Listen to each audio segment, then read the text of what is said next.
ఈ రోజు జనసేన పార్టీ 12 సంవత్సరాల నుండి 13వ సంవత్సరం అడుగు పెడుతున్న శుభ సందర్భంగా జనసేన కార్యకర్తలకు, నాయకులకు, వీర మహిళలకు, అలాగే పాత్రికేయుల మిత్రులందరికీ పేరు పేరున శుభాకాంక్షలు తెలియజేస్తూ, జనసేన పార్టీ గత 2014 మార్చి 14వ తారీఖు పార్టీ పుట్టినది. మరి ఆ రోజు నుంచి ఈ రోజు వరకు కూడా మరి ప్రతి సంవత్సరం అనేక రకాలుగా ఎన్ని ఒడిదుడుకులు వచ్చినా, ఎన్ని అవమానాలు పడినా నేనున్నానని చెప్పి ఒక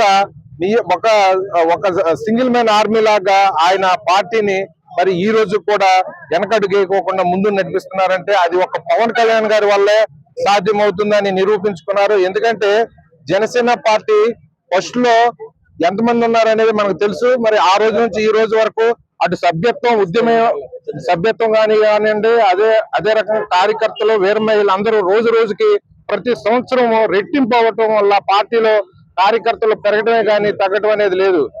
జనసేన పార్టీ ఆయన అడుగుజాడల్లో మేమందరం నిలుచుకొని మరి జనసేన పార్టీ క్షేత్రస్థాయిలో పార్టీని అభివృద్ధి చెందాలని, అదే రకంగా ఆయన ఇవాళ కూటమి ప్రభుత్వంలో ఒక ఉప ముఖ్యమంత్రిగా ఎన్నో పథకాలు తీసుకొచ్చి సెంట్రల్ గవర్నమెంట్ నుంచి అనేక ఎన్ఆర్జీఎస్ నిధులు తీసుకొచ్చి అన్ని శాఖల్లోనూ మరి ఒక గొప్పగా రాష్ట్రాన్ని అభివృద్ధి పదంలో నడుపుతున్నారు.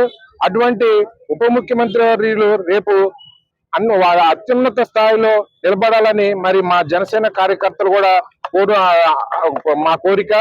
అదే రకంగా పార్టీని మరింత బలోపేతంగా రేపు స్థానిక సంస్థల స్థానికలో అనేక రకంగా పార్టీని బలోపేతం చేసుకొని ముందుకెళ్తాం. రానున్న రోజుల్లో ఈ పండుగ వాతావరణం మరింత చేయాలని ఆకాంక్షలు సెలవు తీసుకుంటున్నా. జై జనసేన.